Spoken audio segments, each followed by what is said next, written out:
Hello, it's Aural Hygiene. It's where we talk about caught films, experimental films. Uh, I am Matt.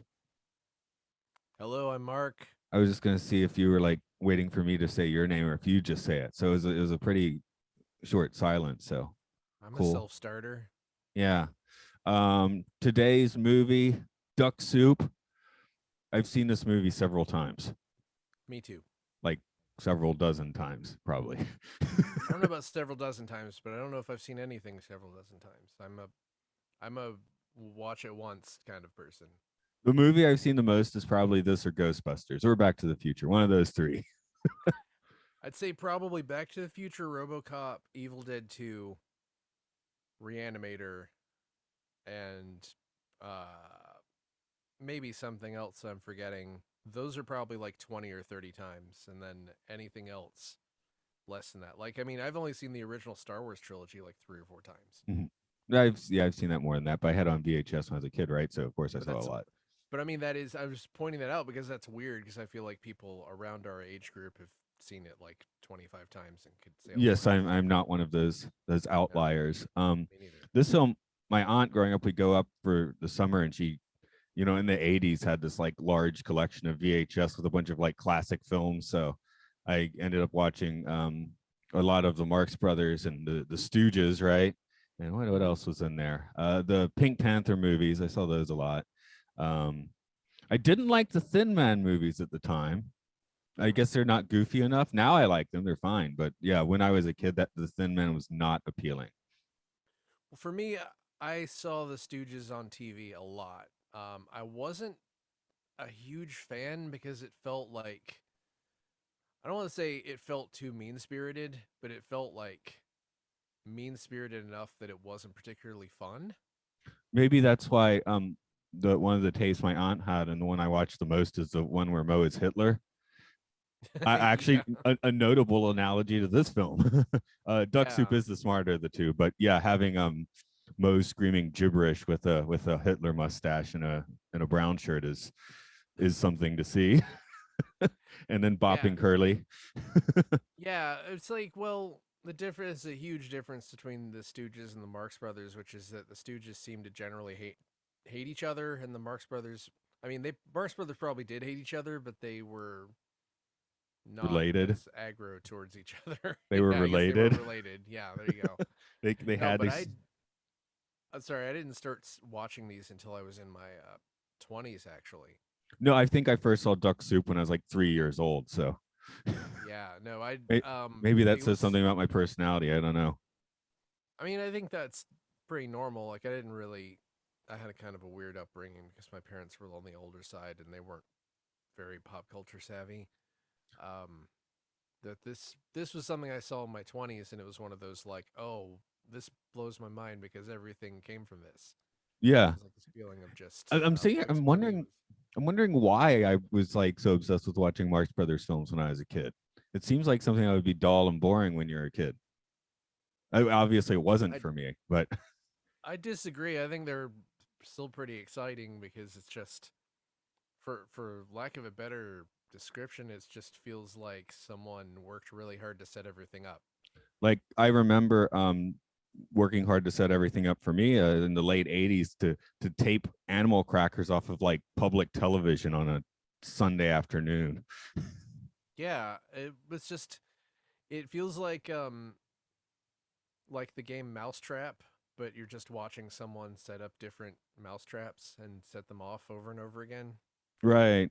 Yeah, yeah. So That's that the that Rube Goldberg satisfying, scheme. yeah, it's like the satisfaction of watching just a scheme get pulled off over and over. It's just, there are things that the things that they do and pull off in these movies that you can't improvise things like you walk over to a guy and then you're holding his leg. Like, it's just you have to, You gotta be on your marks, people. plan it out. Oh yeah, It's pun intended, but it Yeah, wasn't. it's almost like the whole prankster god thing. But what if the prankster gods were both interfering and also just setting everything up? Yeah. Well, I mean, the fun thing about the Paramount Marks films, the first five films they did in particular, is they couldn't give less of a fuck about anyone around them. Yeah, it's obvious that Groucho is like roasting the people doing the song and dance routine at the beginning. It's just Right, they're just setting the world on fire, just to watch it burn, right? but that's Literally why in this they're movie. yeah, that's why it holds up is because they have what I would call a modern attitude. It's not even I guess we didn't really see stuff like this in the mainstream until the 90s, which just like I don't care what's going on. Even Airplane, I'd argue that, like Airplane and Naked Gun are more respectful films to the institution of Hollywood. Yeah, I guess so. Well, this one, I guess before you get too deep, I know I did read this one in the TV guide description several times, but go ahead and do your version. Well, my version, Rufus T. Firefly has been appointed leader of But Fredonia, and it's time for war. okay, I, and I then don't and know. then they There's too much there. It's hard for me to summarize this. There's so much. There's so much, but also so little. I don't. I would. I need. I should have written a blurb if I was going to do this. it's a short movie, right? I mean, It's an hour long.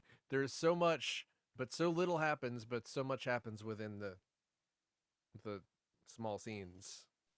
but yeah, the one of the reasons we're pulling this one out now is it's like, why is this movie 100% on target and it's 89 years old? I think it's just because the Marx Brothers understood people and were not afraid to hold the mirror up to humanity. It's like this is what people are like. Well, they broke the mirror, Yeah, they broke the mirror and they still continued on as if there was a mirror. right? Because they had costumes and stuff. So Yeah, they were ready for it. Yeah. um, I don't know what's your favorite insult from. Well, I guess Groucho does most of the insults. Chica's just confusing. I don't know. I would have there were so many I would have had to known to write that down before we did this podcast. I was reading off quotes to someone yesterday, but I mean they are not from this movie, but my favorite one is what is it? Outside of a dog, a book is a man's best friend. Inside of a dog, it's too dark to read. It's not really an insult, but That's great. Yeah, this is so much. So much. There's so much. of course, there's always the famous I'd never join a club that would accept me as a member, right? So Yeah, I still think about that often. right. Now that we Great. have things like Facebook groups, that I wouldn't join a Facebook group if they would have me as a member. um I one thing I do kind of like is how dry and boring the first 5 minutes of this movie are. Oh yeah, absolutely. It's everyone is going. Everyone knows to treat this as if it is a dead serious war film. That's Margaret Dumont, who's depending on who you ask, didn't ever get any of their jokes. Doing just an incredible job here, just continuously setting up everything. Well, they pay me money to do this. I certainly she got some of the jokes. I mean, that's a little dense. Maybe she was a little dense. I don't know. Okay. Maybe that's what you need sometimes. I don't know. I'm continuously surprised at people I meet in real life who don't understand my jokes. Maybe my jokes aren't good, But yeah, she's at least I basically figured it out. she's like a clone of my grandmother, so that's kind of weird. Yeah, I feel like a lot of people have Margaret Dumonts in their family. Yeah. With the accent and all of that. So Mm, I mean, yeah. well, she was somewhat formal. I mean, obviously not quite as well, what is the word for her? The board matron, Mm. the states lady of Dawesville, Yeah, the important person. the Person VIP, number two. the Not VIP. important Nobody person says number, VIP, yeah, do they? VIP. Yeah. I don't think No, I think I see VIP. they do. That's why I was just being obnoxious. VIP. Yeah. But yeah, That makes sense. one person that is missing is the past couple movies that the Marxes had Thelma Todd as the bombshell, Mm-hmm. which here they have the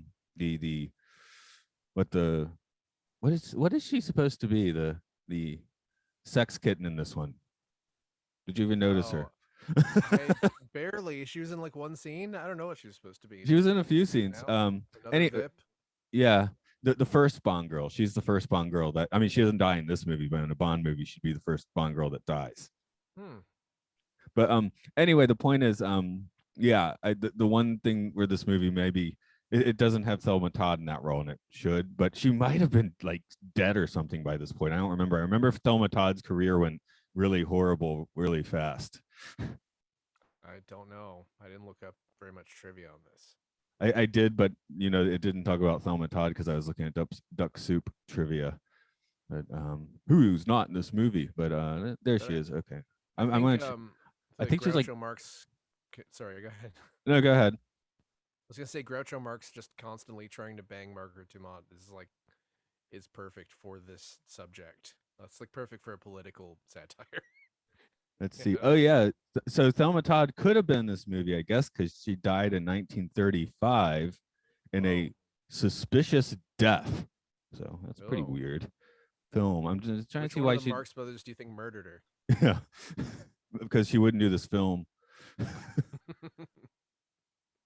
Found it. Sorry, I'm looking at. It's like I can't even decide which one of the Marx Brothers would be the most likely to be a murderer. Harpo. Sorry, I was still reading. My answer for that's actually quite quick. Yeah. Huh? Oh, she was at a party hosted by Stanley and Ida Lupine. Oh no, Ida was the Stanley's daughter. Oh, yeah, okay, the weird stuff. Concluded it was accidental. Died in a car. Okay, weird stuff. Anyway, she this movie's 33. She could have been in it, but wasn't. So oh well. Maybe she was getting ready to die. Yeah. You need 2 years to do that, I guess. Yeah, get your affairs in order. Because everyone knows when it's coming. Let's everybody get your affairs in order. You have 2 years. Right. But anyway, yeah, that's the one thing I don't like about Duck Soup, but it's not really something not to like because anyone that's not the Marx Brothers doesn't matter a whole lot in these movies. Nope. Well, except Margaret Dumont, as we just said. Margaret Dumont and the ambassador is. Yeah, he's just he doesn't popcorn salesman. Yeah. Oh yeah, George Kennedy. He was a comic actor in tons of stuff around this time. So yeah, he would have been like your celebrity cameo in like a modern comedy. Okay. Like people knew who he was when they saw him in 1933. This film, of course, is just before the Hays Code kicked in. So I sort of figured that there were a few things that were like, wow. That's and there's one joke that apparently was a direct jab at the Hays Code. Where you see you see Harpo's shoes, and then you see the woman's shoes, and then you see the horse shoes, and it comes up, and they're in two beds, but the horse is in bed with Harpo. Because they're like, oh, in the Hays Code, we can't have a man and a woman in bed, so we'll put the horse in the bed with Harpo.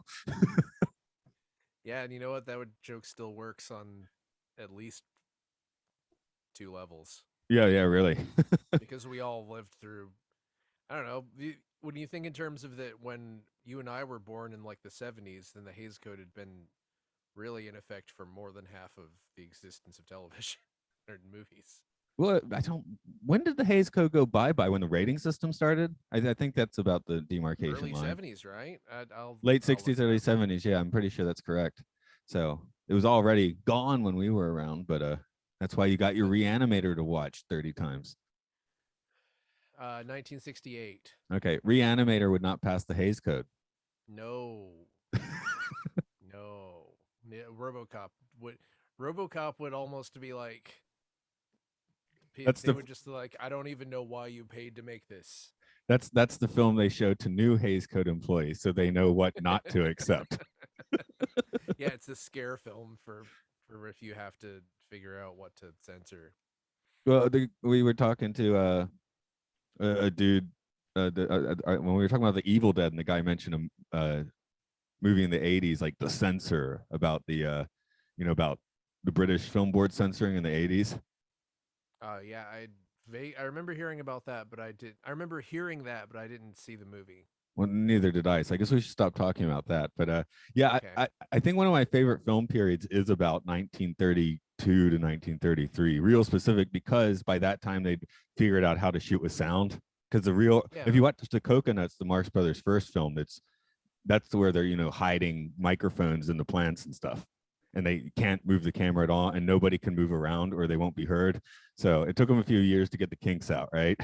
Because the last silent films were quite well shot with lots of camera movement, and that was why some people were like, no, the talkies are just a fad. They're not going to last because you could not make movies the same way for a few years. Nope. Well, yeah, you have to ADR everything, or they hadn't invented ADR yet, or something like that. Probably couldn't do ADR. Yeah, just it severely curtailed your freedom of filmmaking. So because now we're like, that's stupid. Why would people possibly say like sounds a fad, you know? But when you're like, oh, it actually like screwed up like how to make films for a couple of years. Okay, you can at least see where they're coming from. So, do you think that IMAX might someday not be looked at as a fad if they can make IMAX cameras small enough? Or do you think anybody's Well, even going to bother? possibly, but you still need to have an awful large auditorium for that, which you can't really have everywhere, right? Yeah. I mean, Also, that's there's the Limax thing where it's like fake IMAX. There's lots of those now. oh, I think I missed out on that. So Yeah, I remember the first movie I saw on a fake IMAX screen was Watchmen, and I think that was right around the time you moved back to Japan. I saw Watchmen on IMAX at the Mall of Georgia. That was real IMAX. That's real IMAX. Okay, I thought you went with me. I think you saw Uh, Watchmen on real IMAX. were we drinking at Ruby Tuesdays before going to the movie? It sounds possible. I 'Cause I don't definitely remember. remember that. Okay. I remember Anyway, some of the people I was with, and I didn't know that you guys knew each other, but you might know them. I don't know. honestly, I think just you and I went. So maybe you saw Watchmen more than once. That's also possible. Okay. But I saw Mi- it mi- by myself on a fake IMAX in South Lake. okay. So, what? How do you feel about that movie? I feel like maybe I need to rewatch it, but at at the time I was like, "This is amazing. How could they possibly do better than that?" And then I sort of reread the book and was like, "Well, I Okay, see I actually why like that people movie quite well, and yeah, it's kind of go so back and forth." But there are pooped things upon. that people, it's one of those things where the things people that make people angry, like the sex scene, don't bother me because I look at it as kind of like a joke. It's like that's funny to me, but Except Zack Snyder doesn't have a sense of humor, so maybe they're right. maybe they're right. I don't know. I don't like his Superman movie. Like I've been pretty open about that. I think honestly, Batman v Superman was better than Man of Steel. I didn't like Man of Steel. Right, I remember you mentioning that. Um, I lost my pants. I just found them this morning. It was very exciting. Wow, that's awesome. I hope you didn't address Congress before you found your pants. But they're house pants. But yeah, it was. I was definitely having a Firefly moment last week. Like, it turned out they had fallen, the crease in my bed, right? And so Oh had a yeah, sheet. So I saw the sheet there, and I was like, oh, well, that's there. So it's not the pants, but I needed to look lower. and I don't know. I have a lot of pants. Mm. These are the house pants I swear around all the time. So it was confusing. I if I'm around the house, I wear my workout pants, which I may or may not have worked out in, or may have just put on and then I think done they should nothing. make it a rule that the president gives a State of the Union without pants on. Yeah, well, we'll see. It'd be nice to have a president that was born after 1946. Oh, Well, looks we like had Luke's one. jumping in. We have guest number 3, apparently. We have guest number 3. Hello, It's on the way. hello, Oh, the picture's coming up. Everything's silent. There we go. Morning. I was hello. just talking about how I lost my pants, but I found them Your finally. pants. Yeah, Okay. they were in Should the I tell the crease of my story bed. of when I blew my pants open at work? Sure. Yeah, sure. I remember that. That was a good one. We I do the morning exercises in Japan. Like there's like this radio thing, and you do all these arm movements. And you do these like little dropping down squats. I dropped my pen, so I tried to do like an extra low squat to grab it on the way down, and there was just like a loud bang, and I blew out the butt on my pants. Um, and I almost got away with it, but I immediately started pissing myself laughing. So everyone noticed. Literally pissing yourself? No, luckily. That But that would that would have been better. what was real lucky is that I happened to be staying at someone else's place that night, so I had a spare change of clothes. Yep. right. What is it? The Will Forte line: always have another pair of pants ready. Yep. The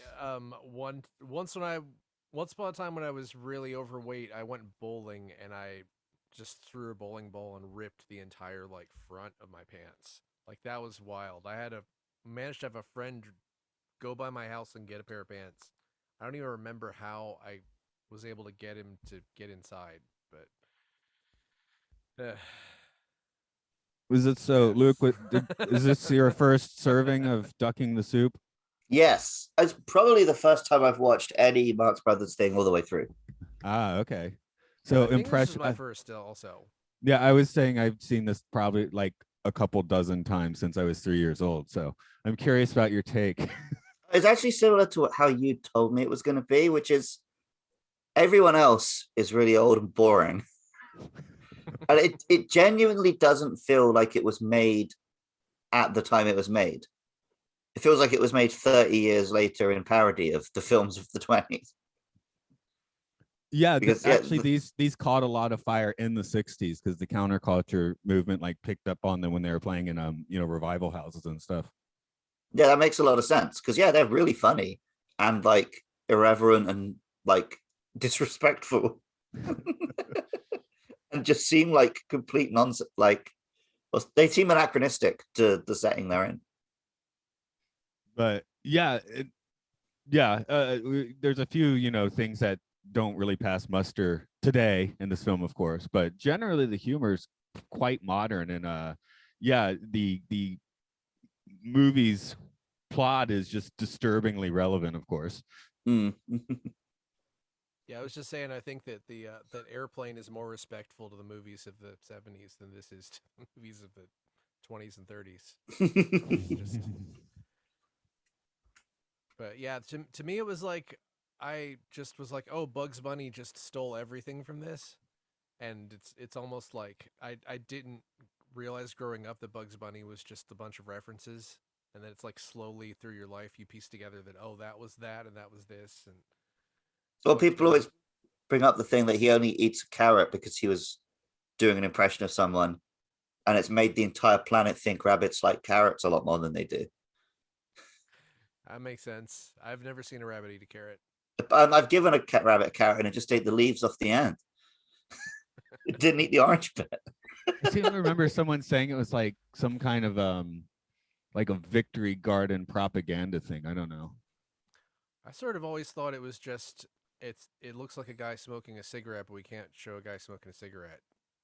I mean, back when Bugs Bunny started, he probably could have just smoked a cigarette. Yeah. But then people would be like, rabbits don't smoke cigarettes. There's Maybe- I used to have this video that was just a continuous loop of all the cigarette ads that were in the Flintstones. It was just cigarette sponsored the Flintstones for like years. Mhm. Yeah, well, doing the Twilight Zone, right? Can we keep That getting too, cigarette yeah. ads at the end of every show? Well, most shows. I guess Oasis that's cigarettes. why I thought Yeah. about that. But it would always be like, "Hey, Barney, I'm gonna go out back and smoke a cigarette." It's just, That makes sense. yeah. I saw a picture of the cast of the Flintstones. It was really weird. I mean, they look really old for how old they're supposed to be. I guess Yeah. being a caveman ages you. I guess because they were all radio people, and it was already the 60s. Yeah, that makes Yeah. sense. Here's a question. Except for did anyone notice Zeppo in any of the scenes where he wasn't the fourth member of a song and dance number? I couldn't tell you which one's which of the brothers. Sorry. How many are there? I'm There going to are guess 5, 4. Are there 5? Is there a Gummo? There was a Gummo. He's not in any of the movies. Okay. Yeah, no, Zeppo. The idea of him was to be like kind of the weird leading man, right? Like, but the unfortunate thing is everyone in the movie is supposed to be dry and boring. So when he's doing a slightly wacky version of being dry and boring, it doesn't really, set off very well. Hmm. Apparently, if you had dinner with the Marxes, he was the funny one. But if you're watching their movie, he's not. Well, a good comedy writer gives everyone else the good lines, right? So maybe it's one of them. Yeah, that might be it. This was the last movie he actually appears in with them. I think he switched and became their agent after this. Okay. Because their father just died. So he's like, okay, I'll take care of the business end because nobody cares about me being in these movies anyway. Did they have children and have more Marxes? Or did the Marx die with them? Did the Marx name die with the Marx brothers? Well, it lives on in communism. Okay. Yeah, Karl Marx is the Marx brother that is 6 Marx. That's Matt, what the year were you oldest born? joke. 79. Ah, Why? because Groucho Marx died in 77. I thought you slightly overlapped. Oh, okay. Yeah, yeah. No, I mean, was he born kept. in 77, but When's your birthday? July 19th. Oh, you were alive for 1 month together. Damn it, that means I'm not him reincarnated. Same thing as Elvis. I can't say I'm Elvis reincarnated because he died like in August. Time doesn't have to be linear in reincarnation. Yeah, it's maybe a baby. That's right. A baby doesn't necessarily have a soul yet. Yeah. I mean, look at them. They're just like, ah. Yeah, fuck the third trimester. A baby doesn't have a soul until its third birthday. Yeah. Anything before that, you can just put it down if you're sick of it. Yeah. We'll cut that out for your super clip. Yeah, we'll have to cut that out for your super clip. That's the official oral hygiene position on abortions. Fine until the third birthday. Abortions with no apology and no questions until the third birthday. I'm sorry, son. You're not real yet. Don't screw with me. He didn't hear you say it. He didn't know what it meant.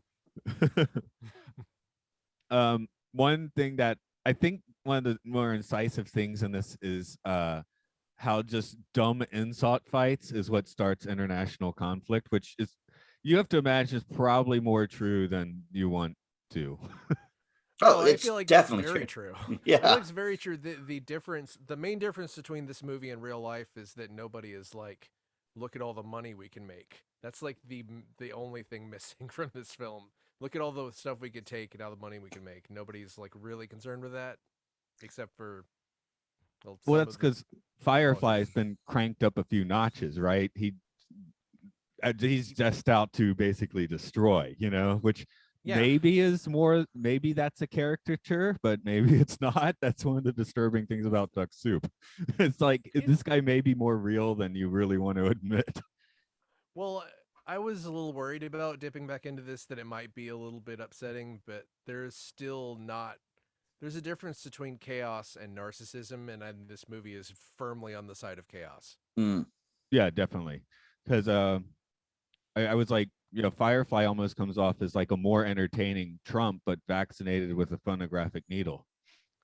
It's like, the thing about Trump is that it's like his jokes weren't this sharp. It's like, if you knew Trump and you were important and you managed to insult him, he would probably become really serious really quickly. That's the difference here. Yeah, he would be more like the ambassador, except for he sort of would be the both. Both of them. That is the fun thing. The ambassador generally seems like a very reasonable dude. Yeah, it's like they keep escalating the conflict for just no reason. Like the one where he just keeps where Groucho's going off on a tirade for a minute, where he's just like, I bet he's gonna come here and then he's gonna say this and that, and then he just shows up and he slaps him, and then it's war. It's just glove slap, by the way. I kind of never noticed it was a glove slap, although he hits him in the neck. So well, that's how you got to do it, man. It's politics. Yeah. Just there's that Simpsons with B-52s doing glove slap, so it was like bouncing in my mind. When was that? I don't remember why. Homer just gets into dueling for some reason. I think that's the one where he grows the tomatoes, tomatoes. Is it the same one? Huh. I think it is. I mean, that's the thing with the Simpsons episode. It's always you always have two different episodes in your head, and it turns out they're the same episode. Yeah. That one is like, I feel like that was very late in my Simpsons watching, and I'll probably look it up, and it'll be like a 35-year-old episode, and I'll feel really. Well, I think it's like towards the end of what people consider acceptable Simpsons. Is that season 11? Where's the cutoff line? I think that's what I've heard people say. Okay. I've never just sat down and watched all of it, so. I specifically remember the last episode that I really thought was great, and it was like airplanes were flying over their house. I don't remember when that was, but I think that might be a much later one, and you told me to go watch it, but that was still like 12 years ago. That one's called Mr. Spritz Goes to Washington, and it's season 14. Okay, why is this still on the air? Okay. Money. Why does television still exist, Matt? I don't understand. Like, I mean, television still exists as a receptacle for You're streaming. more Star Trek series. Yeah, I don't know. I'll support that. Oh, no, Yeah. I just mean like television as in like be beamed out at like it's on at 6 p.m. traditional television. Who is it for other than the elderly? Yeah, I feel like some people must like that. I don't understand people who like really want to listen to terrestrial radio or television, but I think some people are just super comforted by I don't have to make decisions. Mm. Like let it wash over you, let the commercials wash over you, and then So there's your answer. The Simpsons is for subs. yeah, exactly. I'm looking at the title of this film because it doesn't really make sense, of course, as it's not really supposed to. But let's see, it had lots of titles. It's called Firecrackers, and then Cracked Ice, and then Grasshoppers, because animal stories are so popular, according to the director. So, well, they had horse feathers and animal crackers before this, right? And monkey Okay. bits. Okay, here we go though. There was something about it being an adage that if something is super easy, it's called duck soup in the 30s. Yeah, in that's America. right. When Groucho was asked for an explanation of the title, he said, "Take 2 turkeys, 1 goose, 4 cabbages, but no duck, and mix them together. After one taste, you'll duck soup for the rest of your life." All right. As a kid, I always just thought it was some kind of reference to something Food? political. Yeah, I don't know. There's like Wag the Dog is a political movie. That's an animal. Well, like I said, I first saw this when I was probably like 3 or 4 years old. So they just show you the ducks in the fountain, and I was, oh, there's the duck soup. Okay, Yeah. covered. And then I forgot about it for the rest of the movie. So that's kind of fun. Did anyone notice the intense layering of jokes in the final sequence? Yes, there was an intense layering of jokes through the entire film, except Yeah, for when a bunch of people intensely sang songs. That was going to be my reply, was just always an intense layering of jokes. Okay, well, the end has layers that it's like you don't even notice necessarily until someone tells you, which is every exterior shot of their war headquarters is different. It's like an old house, and then it's a fort, and then it's a bunker. And Groucho's military uniform keeps changing from, like an American one to a red coat to a Boy Scoutmaster uniform. I noticed the Scoutmaster uniform. I was like, oh, okay. But I felt like the war scene could have been the entire movie, and it probably would have if somebody made it now. Yeah, Like, they just keep going. It kind of works at 5 minutes. In fact, when I get to that part of the movie, I'm always like, oh, I thought this was like a 30-minute sequence, and it's only about 5 minutes of that. But that in itself is a joke, because the war just sort of ends because the ambassador shows up and gets stuck in the door, and they throw fruit at him, and that's how you end a war. It's just okay. And that's apparently kind of why Stanley Kubrick wanted to end Dr. Strangelove with a pie fight. I mean, Dr. Strangelove ending is also funny. It is, but I think it was filmed. I think it was to the point where he did film it, but the movie, because now it just ends with Dr. Strangelove standing up and saying, "I can walk," right? Yeah. But after that, was riding a bomb. Yeah, but that was followed by a pie fight at one point. I don't know if that make it better or worse. I wouldn't complain. That's still my favorite Kubrick movie. Maybe they exist well as a cutting room floor thing that you can find images of. Like it's nice that it exists, but it's nice it's not in the movie. It would depend. I think if the pie fight was just like someone getting hit by a pie and then just screaming and rage, I don't know. I'd have to see it. When we get down to like person things, I mean, how many wars did end with someone like getting their head stuck in a door and then being pelted with vegetables? I mean, if you're using that as a pseudonym for, or a metaphor for guillotine, then a lot of them. Oh no! I literally mean getting your head stuck in a door and pelted with vegetables. Probably one. Yeah. There's been like 14,000 wars, so. Yeah, ask the French. That sounds like something they'd do. Yeah, I mean, who knows what goes down in Versailles, right? I mean, there had to be some wacky they have a long hijinks. history. Americans barely even got going before we were just like, shoot everyone with guns.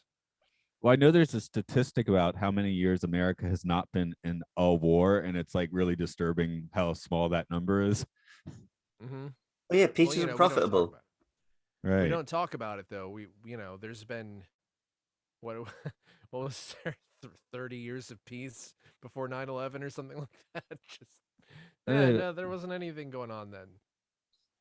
let's see. Years America has been at war. Because I guess for this brief second, no, where is America involved at the moment? Okay, the U.S. has only been at peace for 17 years total since its birth. Oh, God. Even That's I actually wouldn't have more guessed than I that thought low. you were going to say. I would have feeling higher than that. That's Um, out of 239 though, right? So I mean, in some of the early years, that they were trying. I think they were trying to avoid wars because they couldn't wage them. It'll just be like 10 of those years with the Great Depression.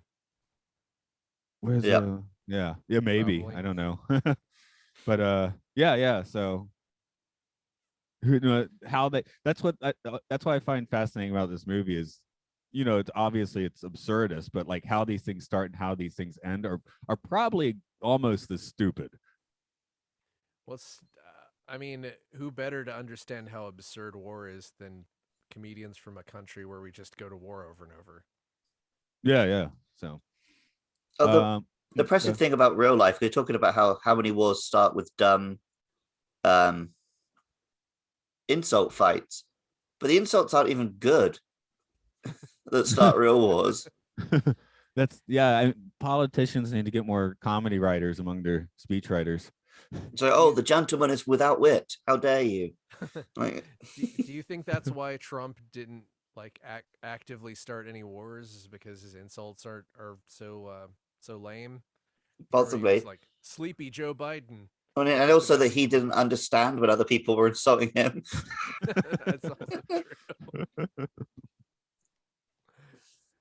Yeah, I wish I could have been a fly on a wall for anything where he was talking to Angela Merkel and she was just saying stuff that was going over his head, I would assume. It's like talking to a lampshade. Yeah, an angry lampshade. Oh, I did. To answer your question, apparently you're still involved in Somalia, Syria, mostly pulled out of Afghanistan. Right. Because that was a big deal in the news, at least, which we can't trust the news that much. But they're like, "Oh, we're finally out of Afghanistan. We're not warring people anymore for a moment." It depends on which news, but yeah, there definitely was an effort to pull out of Afghanistan at some point for some reason because of something at what may have been bad timing. I was about to say you probably don't know the actual reasons for why that happened because they wouldn't tell that to you. I mean, the reason's probably PR. Yeah. I don't know if it was like good timing or bad. Oh no, it's. I think it's left Afghanistan like utterly devastated and undefended. But yeah, that's how I understood it, at least. Maybe we have a good opium crop and domestic crop now, so we don't need it. But yeah, we don't know why these things start and end. So the stupidity in this one starting and ending is that's the thing. As stupid as this movie is, it's probably more realistic than a lot of movies in a way. It's like life just is a comedy most of the time. It's a comedy or a tragedy, and the only difference is your perspective. So this is a tragedy portrayed as a comedy, basically. Yeah. Yeah. Yeah, but absolutely. It's like you're watching war happen because somebody is just talking in circles, pretty much. Like people are dying, and they don't show people dying, but it's like it's happening. Right, exactly. And he's playing with his paddle ball thing, which I think I've started a class or two that way. Everyone's sitting there quietly. Yeah. Do you think the Marx Brothers sort of represent just the Grim Reaper in this? Are just entropy coming? Maybe Harpo. I feel like Harpo is a good harbinger of darkness. Is entropy coming what you do in like a one night stand on a Friday night? Yeah, it's when you have the sit and spin you brought to the hotel. That's Chico. Yes, of course. Where's it? Chico. I think it was actually supposed It's to be Chico. Chico. It's Yeah. Chico. Really I looks just like remembered that. yeah. Really looks like a Chico, but yeah, I know it's Chico. There's a reason for that. It's I don't know it's why. it's like Neil Peart from Rush. Like you hear Mm. it once and you're just like, "Oh, I didn't know that. I had Who no way of knowing that." who is Neil that? Peart. Neil Peart. Oh, what do you know? Okay. That Luke doesn't know what you're talking about, but that's fine. But Out you of blew my Rush. mind. Yeah. Your Famous drummer, libertarian Neil Peart. yeah, because everyone assumes it's Pert when you look at it. Ah, It Yeah. looks like Peart. I just learned this like just now. Okay. I'm See just how learning much this good guy that does. exists. So So you're What's gonna fine with the happen is pronunciation of his name. you'll be in a conversation 10 years from now and be like, "Oh wait, it's Peart." And just remember that. Just like And- Chico.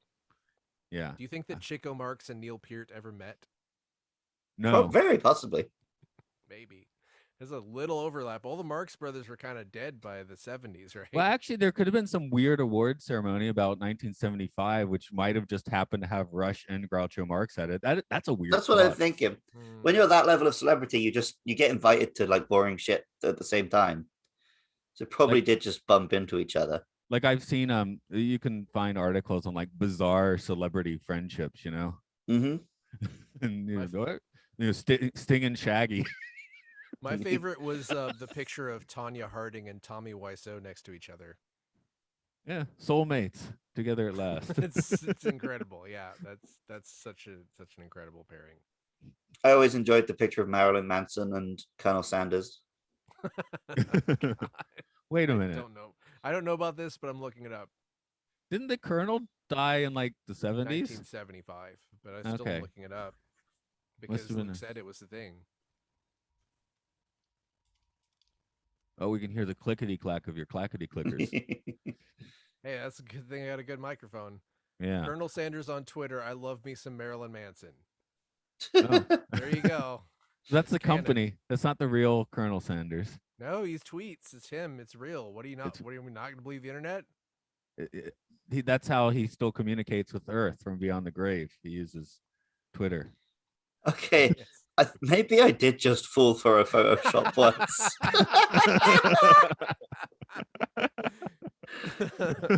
Hey, we did some good improv for a minute there. That's what matters. Be careful when you're talking to people with like whose heads are just crammed with pointless trivia. Because he does show up in what is the Blast Off Girls? Is that it? It's the one that's on Yeah, Just for the Blast hell Off of it. Girls. Yeah, he does appear in that. Possible future oral hygiene film Blast Off Girls. Right. So Colonel's and he's real. What is it? He's delivering his chicken to them. And he's like really fucking excited about it. Is it? He's sort of excited. He's not really excited. I think he was really drunk. Oh, okay. From how I understand it is just that H.G. Lewis just did that just to get free catering for the film. They shot it in like 2 days. So it's like, well, if I can put Colonel Sanders in the movie, get free fried chicken to feed my 2-day shoot. But now that's like the calling card of the movie. No, of course. Yeah, it's not one of his best films, but it has Colonel Sanders in it. A few years back, they ran adverts during the wrestling where Colonel Sanders had a fight with a big chicken, and it's just Dolph Ziggler, but he's got like the little Colonel Sanders tie and the white wig and the mustache and stuff, and it's phenomenal. Have you been watching AEW? I've been absorbing some of it via osmosis from my friends, but I haven't seen any. Yeah, I haven't watched wrestling regularly in years, but that stuff is awesome. There was just a guy who was just some weird guy who kept just ducking everybody, and somebody used him as a weapon. His name was like Orange something. It was awesome. But like for people who actually like wrestling, it seems like AEW has completely replaced WWE at the moment. Orange Cassidy, yes, it pretty much has. It feels like WWE hasn't felt for like 30 years.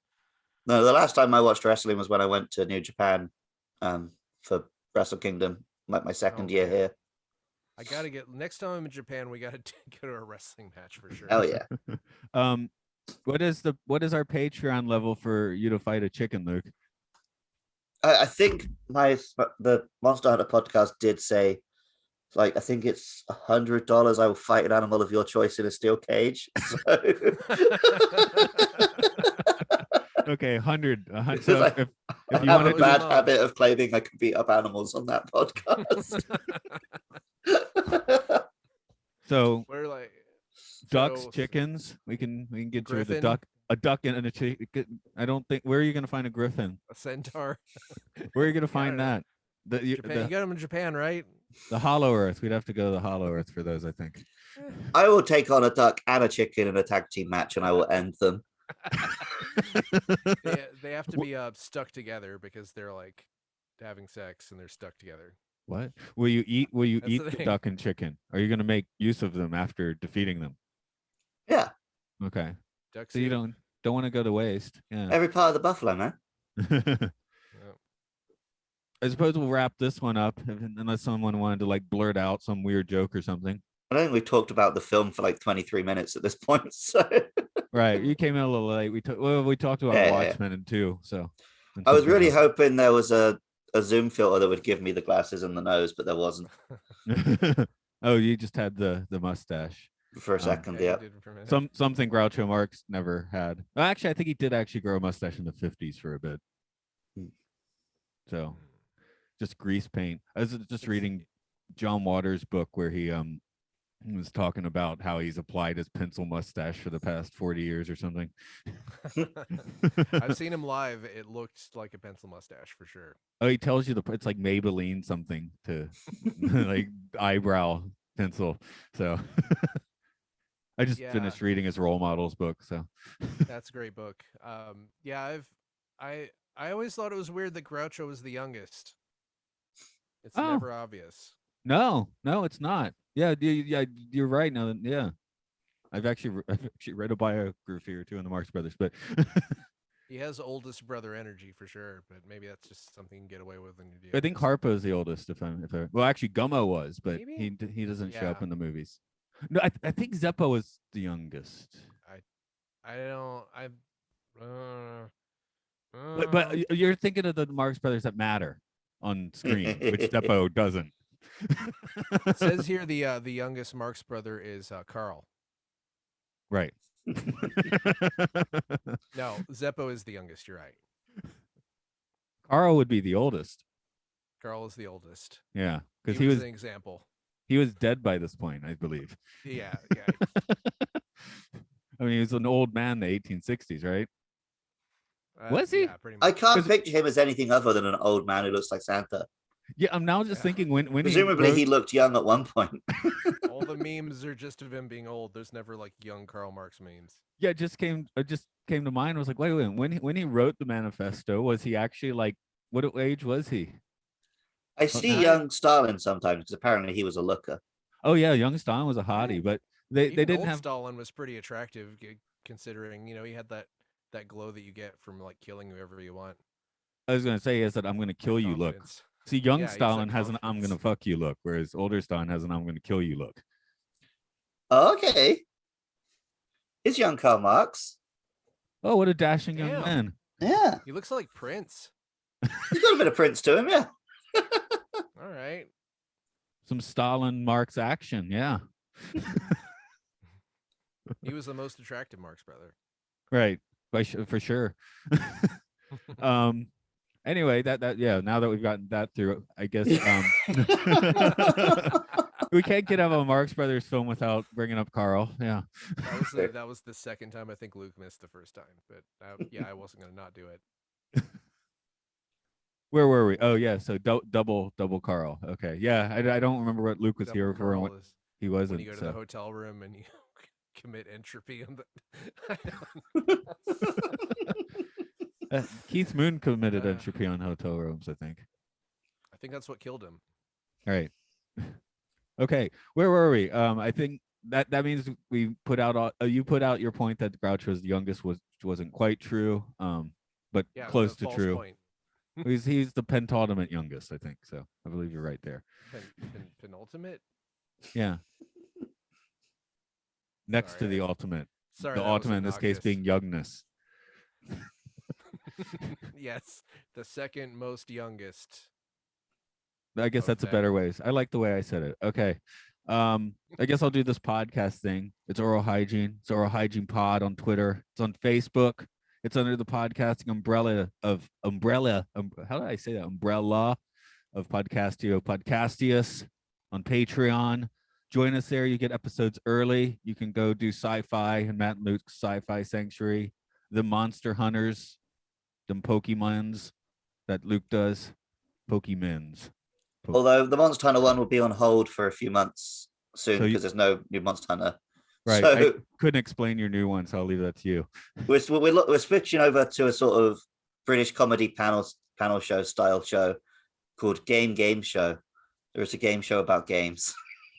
Nice. Well, it's not And when really a Monster game Hunter show. does come back, we'll probably like alternate them on alternating weeks or something. But it's a lot easier and more fun to record than actually researching monsters. So And it sounded so fun to research monsters at the first.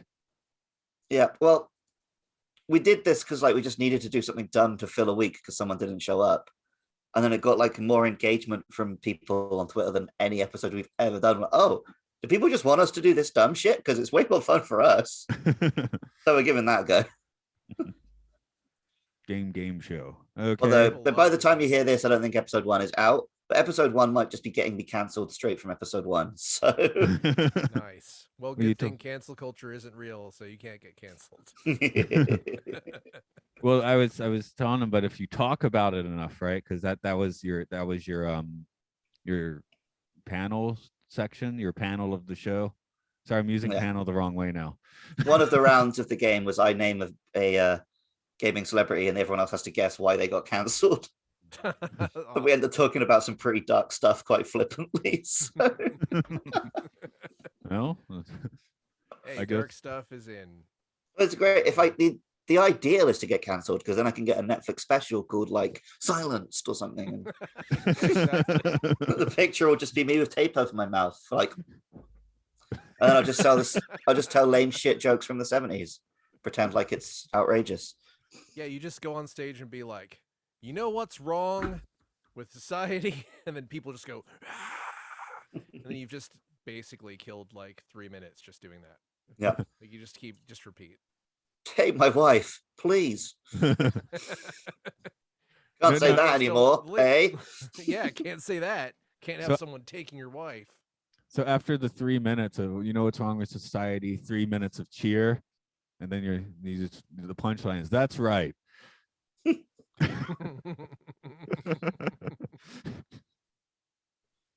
Hey, that's a good meta joke. I should start writing jokes. Yeah. And if you Okay. get canceled, then you get a Netflix special about you can get one right after Luke gets his. You've been canceled.